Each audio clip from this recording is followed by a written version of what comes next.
Friends, welcome on my channel psychology world. और यहाँ हम बात कर रहे हैं एंटी यूनिट साइकोलॉजी की। और यहाँ हमारा second unit research methodology and stats, इसके टॉपिक्स हम यहाँ कवर कर रहे हैं। हमारी लास्ट वीडियो में हमने बात की थी रिसर्च डिज़ाइन के बारे में और साथ ही हमने इसके टाइप्स के बारे में भी बात की थी। हमने देखा था कि रिसर्च डिज़ाइन को दो भागों में बांटा गया है, प्रयोगात्मक और अप्रयोगात्मक, एक्सपेरिमेंटल एंड नॉन एक्सपेरिमेंटल। हमने हमारी लास्ट वीडियो में प्रयोगात्मक के बारे में हमने पूरी चर्चा की थी। एक्सपेरिमेंटल रिसर्च डिज़ाइन के बारे में हमने समझा था कि इसके 4 जो मेन एलिमेंट्स हैं उसके बारे में हमने बात की थी, randomisation, manipulation, comparison and evaluation. साथ ही साथ में हमने इसके कुछ और कैरेक्टरिस्टिक्स को भी पढ़ा था और साथ ही हमने इसके टाइप्स के बारे में भी हमने देखा था कि इसको भी 4 टाइप्स में डिवाइड किया गया है, random, block, Latin square and factorial. और आज की इस वीडियो में हम बात करेंगे नॉन एक्सपेरिमेंटल रिसर्च डिज़ाइन के बारे में। आज की वीडियो हम स्टार्ट करते हैं। Let's start. Non experimental research design, अप्रयोगात्मक रिसर्च डिज़ाइन या अनुसंधान अभिकल्प। यहाँ हम देखते हैं कि यहाँ पे सिलेक्शन रैंडम बेस्ड नहीं होता है। जैसा कि मैंने मेरी लास्ट वीडियो में भी बताया था कि रैंडम का क्या मतलब होता है। मतलब अगर किसी जगह पे अगर पूरी पॉपुलेशन 100 की है तो उसमें से हम किसी को भी कहीं से भी चुन सकते हैं।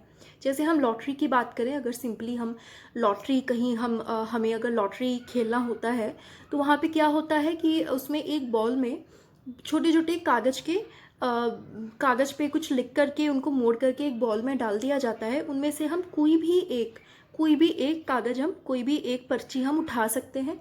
तो वहाँ पे क्या होता है कि हम उसमें कोई फिक्स नहीं है कि हम कहीं से भी उठाएंगे, साइड वाला ही कोई पर्ची हम उठाएंगे या फिर बीच वाला कोई पर्ची उठाएंगे। हम किसी भी पर्ची को हम उठा सकते हैं। मीन्स सभी पर्ची के चुने जाने की समान संभावना होती है। उसी तरह से क्लासरूम में अगर 20 स्टूडेंट्स हैं या 50 स्टूडेंट्स हैं तो किसी से भी क्वेश्चन पूछा जा सकता है। यही होता है रैंडम का मतलब। तो लेकिन ये चीज़ जो अप्लाई होता है, ये चीज़ जो लागू होता है वो एक्सपेरिमेंटल रिसर्च डिज़ाइन पर, प्रयोगात्मक रिसर्च डिज़ाइन पर ये चीज़ अप्लाई होता है। नॉन एक्सपेरिमेंटल रिसर्च डिज़ाइन पर ये चीज़ अप्लाई नहीं होता है। मेरी प्रीवियस वीडियो में मैंने इसके बारे में बात की थी। अगर आपने मेरे प्रीवियस वीडियो को नहीं देखा है तो प्लेलिस्ट में जाकर आप देख सकते हैं। वहाँ आपको फर्स्ट यूनिट और सेकेंड यूनिट के सारे वीडियोज़ आपको एक साथ अवेलेबल हो जाएंगे। साथ ही आई बटन पे क्लिक करके भी आप मेरी प्रीवियस वीडियो को आप देख सकते हैं। तो यहाँ पे हम देखते हैं कि ये बिल्कुल इसकी खास क्वालिटी होती है, बहुत ही मेन इसका ये कैरेक्टरिस्टिक होता है कि यहाँ पे सिलेक्शन रैंडम बेस्ड नहीं होता है और इस तरह का रिसर्च डिज़ाइन प्रयोगात्मक रिसर्च डिज़ाइन की तुलना में कम प्रभावी होता है। मीन्स यहाँ पे अगर रैंडमली नहीं होगा तो फिर किस तरह का होगा। यहाँ हम एग्जाम्पल ले सकते हैं कि अगर किसी क्लास में जानना है कि बच्चों की लर्निंग किस तरह से हो रही है तो इंट्रोस्पेक्शन की जो टीम होगी वो क्या करेगी कि सिर्फ फर्स्ट बेंच के बच्चों से वो क्वेश्चन पूछ ले और फर्स्ट बेंच के बच्चों ने जो आंसर दिए हैं उसके अकॉर्डिंग ही उसके आधार पे ही वो अपना एक रिजल्ट, अपना एक कंक्लूजन दे दे कि इस क्लास के बच्चे मीन्स अच्छे से लर्निंग कर रहे हैं। और जनरली हम जानते हैं कि फर्स्ट बेंच पे बैठे हुए बच्चे का लर्निंग परफॉर्मेंस काफ़ी अच्छा होता है, वो पढ़ाई में अच्छे होते हैं। तो वहाँ पे ये जो इंट्रोस्पेक्शन टीम का ये जो कंक्लूजन है वो गलत भी हो सकता है। या फिर लास्ट बेंच के बच्चों से ही वो इंट्रोस्पेक्शन टीम क्वेश्चन कर ले और लास्ट बेंच के बच्चों ने जैसा भी आंसर दिया है उसके अकॉर्डिंग वो पूरे क्लास के बारे में वो एक अपना कंक्लूजन दे दे। जब यहाँ पे ये चीज़ होती है कि यहाँ पे सिलेक्शन कोई प्रॉपर कहीं से भी नहीं होता है, किसी प्रॉपर एक जगह से ही होता है, या तो स्टार्टिंग से या तो एंडिंग से या फिर बीच के 2-3 बेंच के बच्चों से या फिर स्टार्टिंग के 2 बेंच, लास्ट के 2 बेंच, लेफ्ट के 2 बेंच, राइट के 2 bench.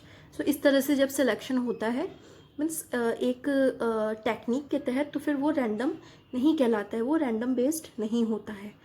Non experimental research design का ये मेन गुण होता है, ये आपको ध्यान में रखना है। और यही क्वालिटी उसको एक्सपेरिमेंटल रिसर्च डिज़ाइन से अलग करती है। और साथ ही आगे हम देखते हैं कि यह रिसर्च डिज़ाइन प्रयोगात्मक की तुलना में कम प्रभावी होता है और इसकी वैज्ञानिकता भी अधिक नहीं होती है। इसके टाइप्स की बात करते हैं तो इसको 6 भाग में बांटा गया है। इसके 6 टाइप्स इसके बतलाए गए हैं।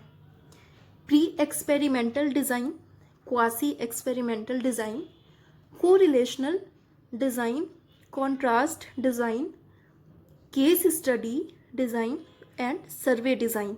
इसको हम वन बाय वन देखेंगे, समझेंगे कि ये चीज़ें क्या हैं। तो सबसे पहले हम प्री एक्सपेरिमेंटल डिज़ाइन के बारे में हम बात करेंगे। प्री एक्सपेरिमेंटल डिज़ाइन क्या होता है? तो यहाँ हम देखते हैं कि इसको मिथ्या प्रयोगात्मक डिज़ाइन भी कहा जाता है, या इसको स्टूडियो एक्सपेरिमेंटल डिज़ाइन भी कहते हैं। सो ये आपको ध्यान में रखना है।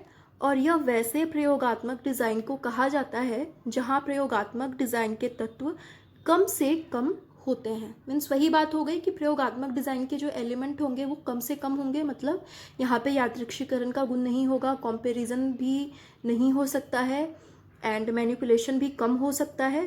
सो यहाँ पे प्रयोगात्मक डिज़ाइन के जो एलिमेंट्स थे वो कम से कम होंगे, और नॉन एक्सपेरिमेंटल डिज़ाइन के जो एलिमेंट्स हैं वो अधिक होते हैं।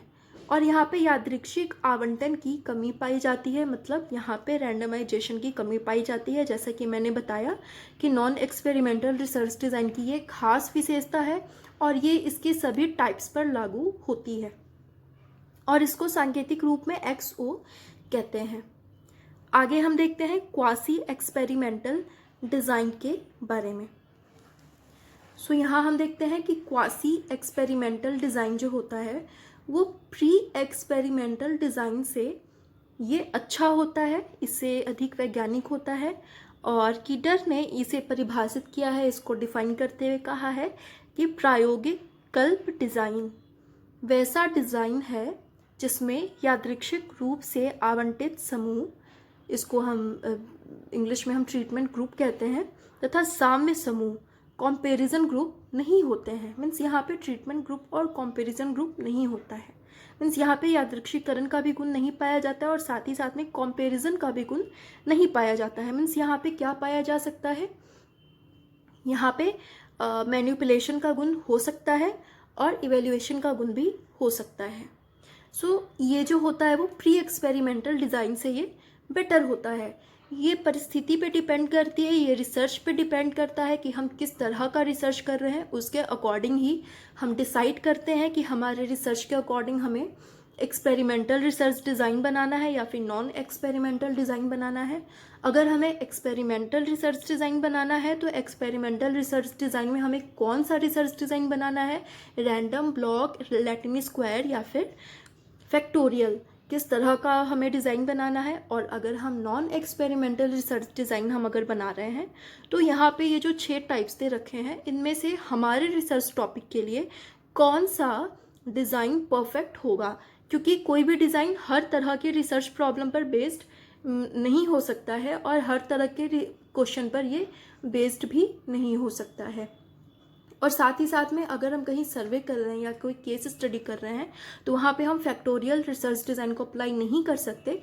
तो हर तरह के रिसर्च डिज़ाइन को, चाहे वो एक्सपेरिमेंटल रिसर्च डिज़ाइन हो या फिर नॉन एक्सपेरिमेंटल रिसर्च डिज़ाइन हो, सभी को यूज़ करने का अपना एक क्राइटेरिया होता है, और हमारे रिसर्च प्रॉब्लम के अकॉर्डिंग ही हम इसका सिलेक्शन करते हैं कि हमें किस तरह का रिसर्च डिज़ाइन हमें यूज़ करना है। सो ये सारे डिज़ाइन अपने आप में परफेक्ट है, बट ये सिचुएशन के अकॉर्डिंग, क्वेश्चन के अकॉर्डिंग, रिसर्च प्रॉब्लम के अकॉर्डिंग ये बेस्ड होते हैं।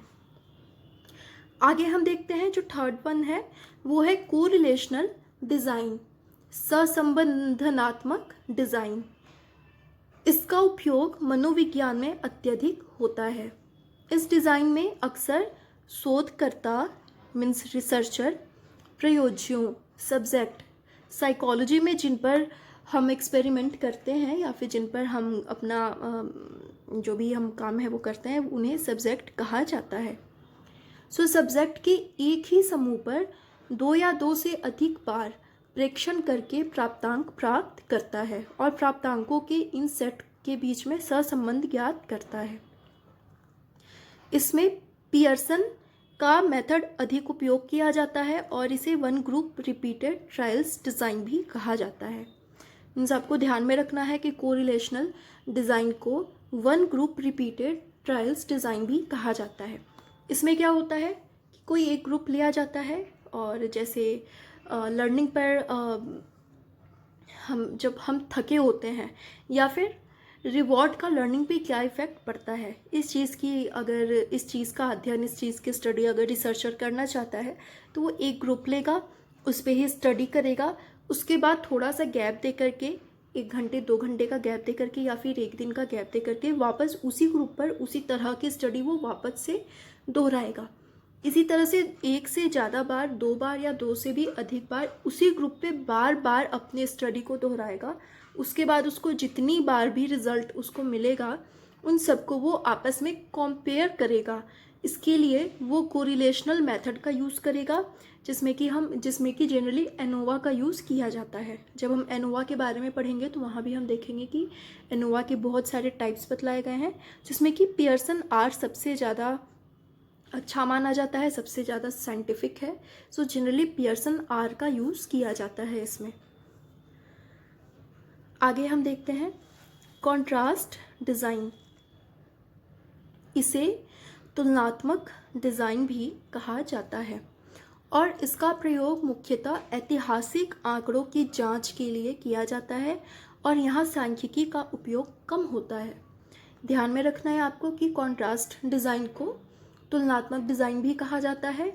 और जब ऐतिहासिक आंकड़ों की जांच की जाती है, जो ऐतिहासिक इमारतें बनी हुई हैं या फिर खुदाई में जो ऐतिहासिक हमें साक्ष्य मिलते हैं, ऐतिहासिक हमें तत्व, या फिर कुछ खुदाई में जो प्राचीन समय के कुछ बर्तन या फिर कुछ सिक्के मिलते हैं, उन पर ये मीन्स उनकी स्टडी के लिए इस तरह का डिज़ाइन बनाया जाता है। और यहाँ पे सांख्यिकी का यूज़ नहीं होता है, क्योंकि वो ऐतिहासिक तथ्य हैं, उसको उसके अकॉर्डिंग ही उसकी स्टडी की जाती है, वहाँ पे कोई कंपैरिजन वगैरह नहीं होता है। आगे हम देखते हैं केस स्टडी डिज़ाइन। इसमें हम देखते हैं कि इसके अंतर्गत आईवी में ना तो मैनिपुलेशन किया जाता है, न ही उसे चेंज किया जाता है, बल्कि मौजूदा हालातों या बीते हुए हालातों का अध्ययन किया जाता है। इसके अंतर्गत एक व्यक्ति, एक परिवार या एक सामाजिक समूह का अध्ययन किया जा सकता है। मीन्स केस स्टडी, जैसा कि हमें नाम से ही पता चल रहा है, अगर हमें किसी व्यक्ति की केस स्टडी करनी है, किसी फैमिली की केस स्टडी करनी है, किसी एक ग्रुप की, किसी राष्ट्र की हमें केस स्टडी करनी है, तो वहाँ पे हम किसी तरह का कोई भी मैनिपुलेशन नहीं करेंगे, क्योंकि मैनिपुलेशन करेंगे तो फिर केस स्टडी का कोई मतलब नहीं रहेगा। जो वर्तमान जो परिस्थितियाँ हैं, जो प्रेजेंट सिचुएशंस हैं या जो प्रेजेंट कंडीशन है, उसके अकॉर्डिंग ही किसी व्यक्ति का अगर हम केस स्टडी कर रहे हैं तो उसके पास्ट के बारे में भी हम चीज़ों को जानेंगे, उसके प्रेजेंट के बारे में भी चीज़ों को जानेंगे, उसके पास्ट से रिलेटेड हर चीज़ के बारे में हम इन्वेस्टिगेट करेंगे, प्रॉपर स्टडी करेंगे। वहाँ पे हम अपनी तरफ से, अपने साइड से हम कोई भी मैनिपुलेशन नहीं करेंगे। तो यहाँ हम देखते हैं कि मैनिपुलेशन, जो कि एक्सपेरिमेंटल रिसर्च डिज़ाइन का एक मेन एलिमेंट था, यहाँ पे वो नहीं है। तो इसलिए इसको नॉन एक्सपेरिमेंटल डिज़ाइन कहा जाता है कि यहाँ पे नॉन एक्सपेरिमेंटल डिज़ाइन का मतलब ये है कि वहाँ पे एक्सपेरिमेंटल रिसर्च डिज़ाइन का कोई भी एलिमेंट काम नहीं करेगा। आगे हम देखते हैं सर्वे रिसर्च डिज़ाइन। ये भी जैसे कि नाम से ही स्पष्ट हो रहा है, और इसमें हम देखते हैं कि यह भी एक अप्रयोगात्मक रिसर्च डिज़ाइन है और इसमें सर्वे के द्वारा किसी पॉपुलेशन में किसी गुण के वितरण का पता लगाया जाता है और इसमें भी यादृच्छिकरण या फिर यादृच्छिकता की कमी होती है। जैसे माना जाता है कि जो जापानी होते हैं वो बहुत ज़्यादा मेहनती होते हैं, तो ऐसा मीन्स ऐसे स्टडी कैसे हो गई? वहाँ पे सर्वे किया गया, और ऐसा नहीं है कि जापान में अगर जितनी आबादी है, जितना वहाँ पे पॉपुलेशन है, तो हर एक व्यक्ति से सर्वे किया गया, उससे क्वेश्चंस पूछे गए या फिर उससे क्वेश्चनायर फिल करवाया गया, ऐसा नहीं है। बल्कि वहाँ पे कुछ सैंपल लिए गए, कुछ लोगों से ही वहाँ पे सर्वे किया गया। पूरे पॉपुलेशन के 20 to 30% पे ही वहाँ पे सर्वे हुआ, या फिर जो भी स्टडी किया जाए वो हुआ, और उसको इस गुण को, इस क्वालिटी को कि जापानी बहुत ही मेहनती होते हैं, इसको मतलब उतने रिजल्ट से पता चल गया और उसको पूरे ही पॉपुलेशन पे जनरलाइज कर दिया गया, सामान्यीकरण कर दिया गया कि जापानीज़ जो होते हैं वो बहुत ज़्यादा मेहनती होते हैं। सो इस तरह की जब स्टडी करनी होती है तो हम सर्वे रिसर्च डिज़ाइन हम बनाते हैं। सो इस तरह से हमारा ये रिसर्च डिज़ाइन का टॉपिक कंप्लीट होता है। आई होप आपको ये सभी आपको अच्छे से क्लियर हुआ होगा, और क्योंकि ये थोड़ा सा टेक्निकल है तो आपको एज इट इज़ इसको ऐसे ही आपको पढ़ना होगा, इसको आपको ऐसे ही याद करना होगा। थोड़ा सा टफ तो लगेगा, बट इसको एक बार आप समझ के पढ़ेंगे तो आपके लिए ये बहुत सिंपल हो जाएगा। और मैं ये भी कहूँगी कि अगर आपके पास में इसकी कोई बुक होगी, अगर आपके पास में रिसर्च एप्टीट्यूड या रिसर्च मेथोडोलॉजी कोई बुक होगी, तो वहाँ पे आप रिसर्च डिज़ाइन को चैप्टर को आप अच्छे से पढ़ें, तो वहाँ पे वो चैप्टर आपको और अच्छे से क्लियर हो जाएगा। क्योंकि किताब की सभी बातों को एक वीडियो में या फिर इस तरह से मेंशन कर पाना पॉसिबल नहीं होता है। तो यहाँ पे मैंने सिर्फ मेन पॉइंट्स को ही यहाँ पे मैंने इंक्लूड किया है, जो कि एग्जामिनेशन पॉइंट ऑफ व्यू के अकॉर्डिंग ज़्यादा इंपॉर्टेंट है। लेकिन जब आप बुक पढ़ेंगे, जब आप पूरे चैप्टर को पढ़ेंगे, तो आपका कॉन्सेप्ट और भी अच्छे से क्लियर हो जाएगा। और अगर आपके पास बुक अवेलेबल नहीं है तो आप गूगल सर्च करके भी इसको डिटेल में पढ़ सकते हैं, या फिर मेरी वीडियो में मैंने ऑलमोस्ट सभी टॉपिक्स को कवर किया हुआ है। जितनी चीज़ें इंपॉर्टेंट थी, मुझे जितनी चीज़ें इंपॉर्टेंट लगी एग्जामिनेशन पॉइंट ऑफ व्यू से, मैंने सभी को इंक्लूड किया हुआ है। आज के लिए इतना ही। आज की वीडियो में मैं यहीं तक रखती हूँ। Thank you so much.